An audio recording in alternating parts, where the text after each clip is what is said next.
Hey there, it's your boy Foxy, back for more relationship stories. Update. Brother is using common law to evict me from my own house.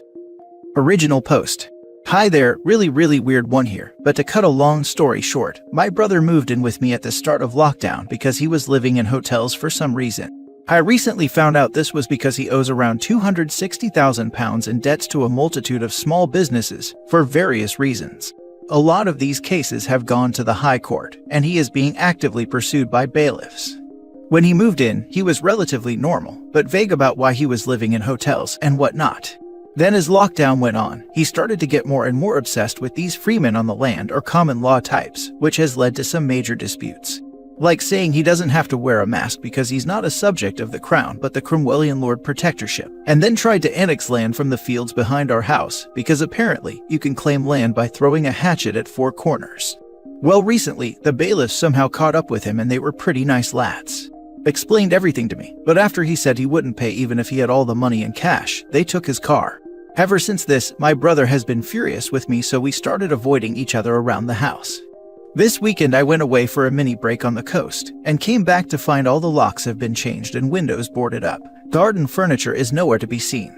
I rang my brother, who basically explained that as the house was unclaimed, he had made a de facto eviction of me from the house, making him sole owner. And if I attempted to make entry, he'd have every right to end me under the provision that an Englishman's home is his castle. I'm staying with my parents, which isn't ideal, as they should be sheltering, and I went on the mini break, but when I contacted the police, I was told that as a tenant, he has every right to change the locks. Dead confused. Any help is very much appreciated. Edit, by the way, this is in England. Also, very scared if more bailiffs come to the house, they'll seize my stuff thinking it's his. Now for the top advice before reading the updates. Your brother has committed a number of criminal offenses or criminal damage, potentially burglary, eviction contrary to the Protection from Eviction Act 1977. The police were not correct because 1. How would they know whether it's a tenancy or license? And 2. It's obviously not a tenancy as you live there and never intended to grant him exclusive possession, and literally couldn't if you were still living there. So, call them up on 101 and report that someone has evicted you out of your own home. However, it's going to be about seeing a solicitor and having him evicted if you want to do it the proper way. The courts are hearing trespasser injunctions at the moment. Accelerated possession should be easy enough. In the alternative, you could actually break the locks and force him out, but the police may need to be called given a breach of the peace might occur. As you are a displaced residential occupier, you be entitled to use reasonable force to secure entry to the property, and he is an excluded occupier, so you can turf him out onto the street. The reasonable notice here to end his license to occupy has almost certainly elapsed. Ironically, this is the actual common law remedy of self-help. He can't not consent to that. Obviously, that presents practical difficulties, so it may be better to get the order and send the bailiffs round, and see how much they are amused by his common law nonsense. You would be entitled to damages, but obviously if he has £260,000 in debts, you're not going to get any money from him. Sorry to hear that your brother has ruined happy familial memories. Wow, okay, like I knew the eviction was bad, but didn't think that bad. Cheers, dude. And yeah, no idea what the police were saying. My dad knows a really good solicitor, so we'll contact him as soon as possible. And yeah, don't really care about the money, I just want him out of my house soon. The court route will take a couple of weeks. Obviously, he might try and trash the place in that time. I would still recommend doing that, rather than getting some big mates round to chuck him out if your brother has gone full nut job. Is this typical behaviors for your brother, or does he have a history of mental health problems? Reading this, I'm wondering if his mental health is going downwards, which may be triggered by stress relating to his financial situation. I've worked in a psychiatric hospital, and it sounds similar to the things some of the patients used to talk about. He never had any of this growing up, but he left home at 19 and we never really heard much from him. He kind of appeared out of the blue back when COVID was still hitting China, and then initially he seemed weird and is he hiding something? Since no sign of mental illness. Now for the first update. Just woke up to find something like 60 messages in my inbox. But wow, thanks for all the help, guys. You've all been amazing, and an especially huge shout out to a certain user. You deserve that gold, mate.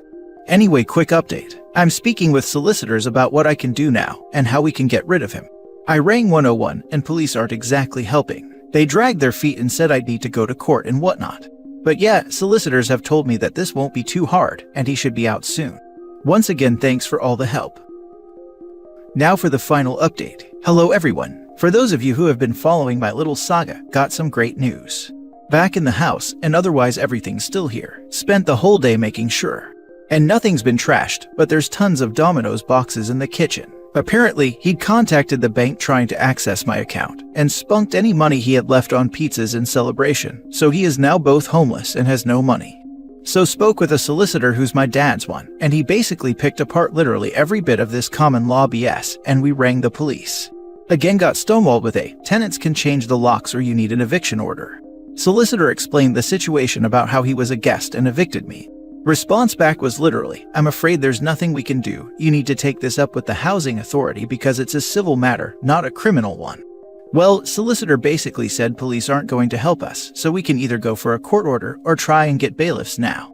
Went for the second as I need him out as soon as possible, and they said that this would be very easy.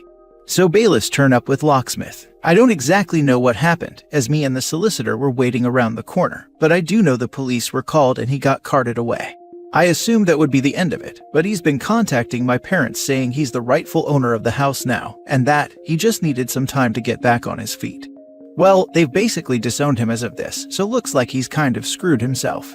And I assume the police let him back on the streets, so going to have to be wary, but I just hope he sods off. Honestly, huge thank you to everyone and all your kind words. You've all been so amazingly helpful, and what was quite possibly the scariest time of my life has now turned into a funny story I can tell my future kids. Anyway, yeah, thanks again. Thanks for the update. Glad to hear you found some bailiffs who knew the law relating to self-help and willing to do it.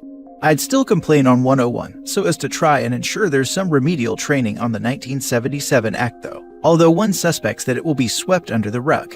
Do let us know part 2 of the saga when he returns wearing a pirate hat and a homemade wax seal to stick over your windows.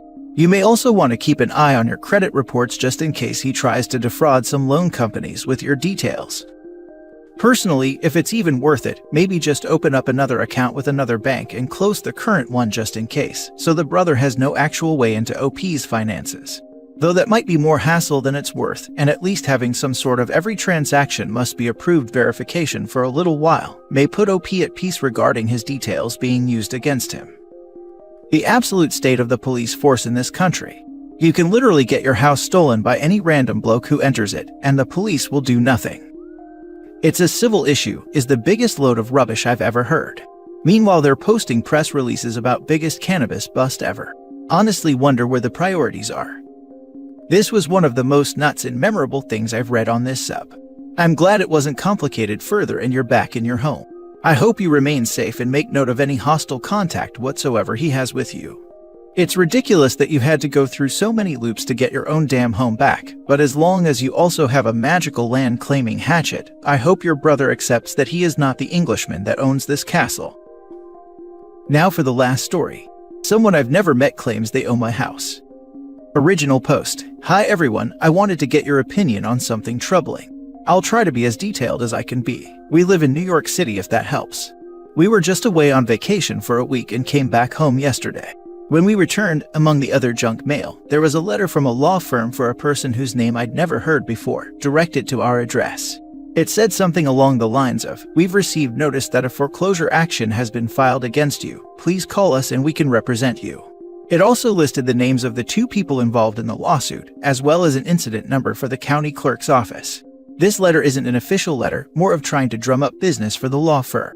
We returned on Sunday, so we're unable to get in touch with the county clerk until this morning. This morning we called the county clerk's office, and they said there is a lis pendens filed on our property, not a foreclosure. We said, how can this be possible? We've never missed a mortgage payment and have lived here for 6 years. We had a title search and checked for liens when we purchased the house, and we know the last 3 families to live here over the past 20 years, and it ain't these guys. We've never heard of either of the people involved in this lawsuit. The clerk couldn't really advise us, but gave us the name of the law firm who initiated the action, so we called them. They told us that the person in the letter, who we have never met, spoken to, or had any dealings with whatsoever, is being sued because the law firm's client was in dealings with him to buy foreclosures to flip, but now is out a lot of money due to some nefarious dealings on the part of the first guy.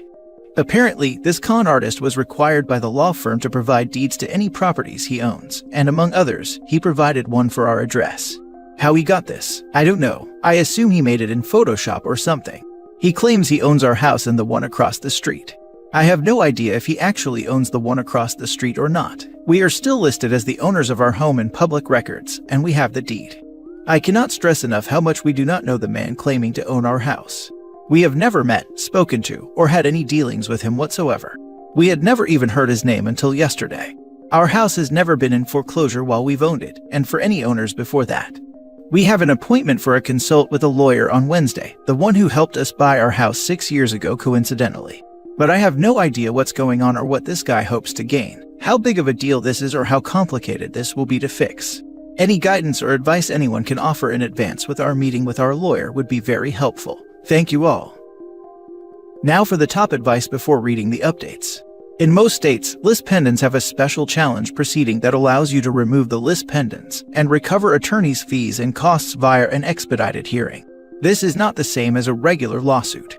Typically, the party filing the list pendants must prove they have a viable claim to the property, and the court will set the hearing via the motion calendar versus the trial calendar. Basically, it will be heard much sooner. You should hire an attorney to begin this process soon. Please do not expect that any law enforcement agency will do anything to help you or assist in any way. If it turns out the law firm and/or client who initiated the list pendants didn't have probable cause, or a variation thereof as states have different terminology, you can sue them for abuse of process, or directly ask for recovery of fees during the list pendants challenge proceeding. Take this seriously. Clouds on title are a big problem if something comes up in your life and you need to refinance or sell. You don't want to be held up for 3 to 6 months trying to clear title under the gun. Thank you, this is exactly the kind of information I was hoping to get. We have an appointment with a lawyer on Wednesday. I'll speak to them about what you recommended. I would add that you should call the attorney who did the title search and produce the title for you when you bought the house. If you financed the house, you probably also got a lender's policy of title insurance. If you did that, it would have been recommended also that you get an owner's policy of title insurance. If that is the case, the title insurer will be very helpful because they do not want a forfeiture.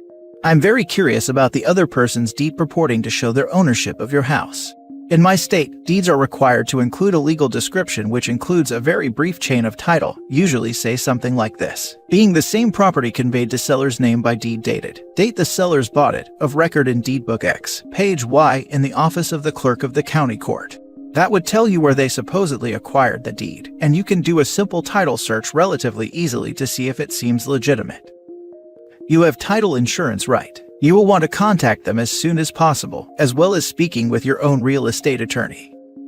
I assume so, since according to Google, lenders require it as part of closing costs. I'll have to check our documents from signing to see who it was with. Thank you. Edit. Hey all. Thank you so much for all your guidance. Figures that the post I made about potentially getting screwed is the one that takes off.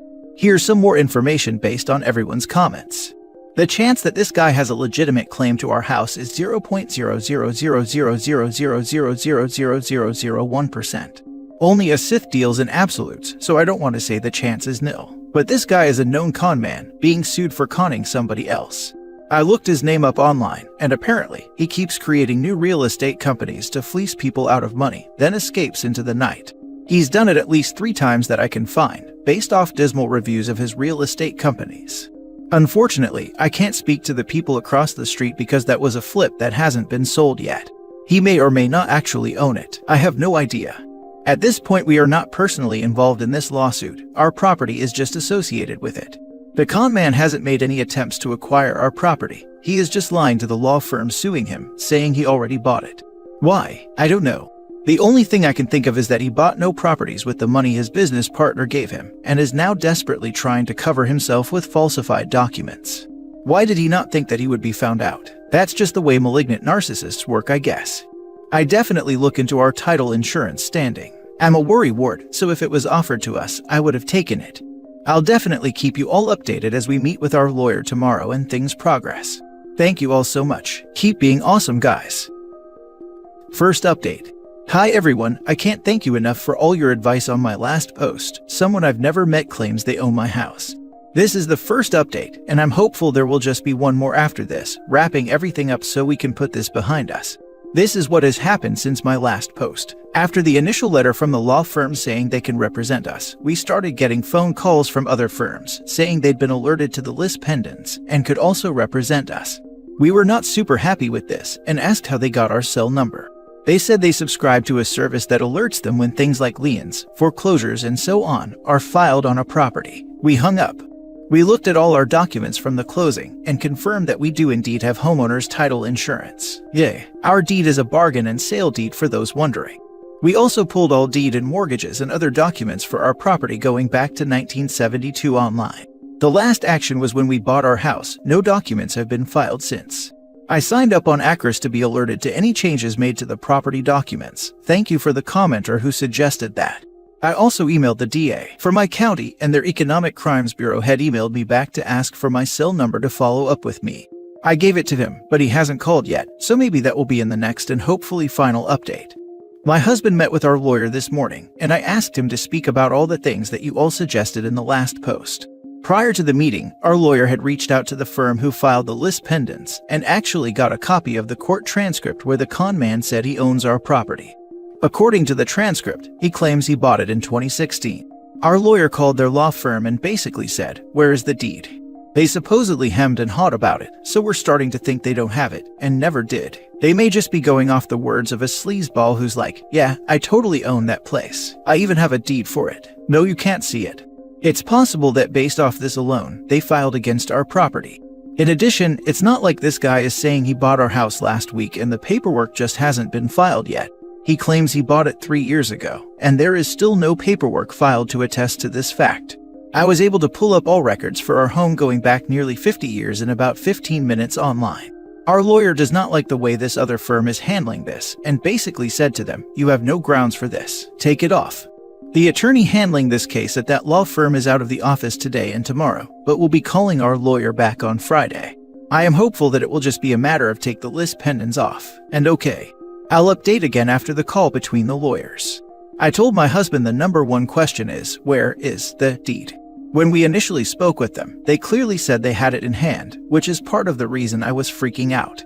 I honestly just want to be done with this, so getting back at the suing law firm for gross negligence, or whatever term fits the issue, is of no interest to me at the moment. If they give us a hard time about removing the lis pendens, then we'll see. So far, my takeaway from this is that I would share with anyone going through something similar is that law firms are made up of people. And just like people can be good and smart and kind like all of you, they can also be dumb, shifty, and lazy, and not bother to do their due diligence, even though that's like 50% of why they exist in the first place. But I'm not bitter. Thank you all so much for your help. I'll update again as things progress and hopefully conclude. Now for the final update. So, it has been a while since my previous update, and I wish I could tell you all that it's because we were involved in a super exciting court battle, but the truth is much more annoying and banal, as life tends to be. As we left it in the last post a couple months ago, our lawyer called the law firm who submitted the action against our property and said, "You have no grounds for this, take it off." The paralegal he spoke to said the lawyer handling the case was out that day but would contact our lawyer soon. They did not. For weeks. Despite everyone bugging them, they were very disinterested in resolving the issue. Color me shocked. In the meantime, we're getting junk mail from law firms and mortgage management companies at least every 2 to 3 days, saying they can help us with this issue we don't have. The notices start to be addressed to us personally instead of this other random guy who said he owned our house. This displeases us. I start keeping a little pile of these letters next to the stairs with copies of our mortgage payments notices from the bank, just in case. This goes on for a while, long enough for my initial anxiety to fade into more of an A situation. Until yesterday. Our lawyer finally got a response to his email from July, where he outlines everything, and attached a preponderance of evidence showing we continue to own our house, and their response is, and I quote, "We will remove the action. Period. No good afternoon, no sincerely. We will remove the action." A shard of an email after weeks of worry. So with a whimper, we got what we wanted. Obviously, we will continue to monitor everything until they actually do what they said they will, but it is a load off my mind. I wish I had something more exciting to tell you, but it seems in the legal world, exciting equals bad. Thank you all for your concern, your advice, and your upvotes. I hope that if any of you face a similar situation, that reading this can help you figure out how to resolve it.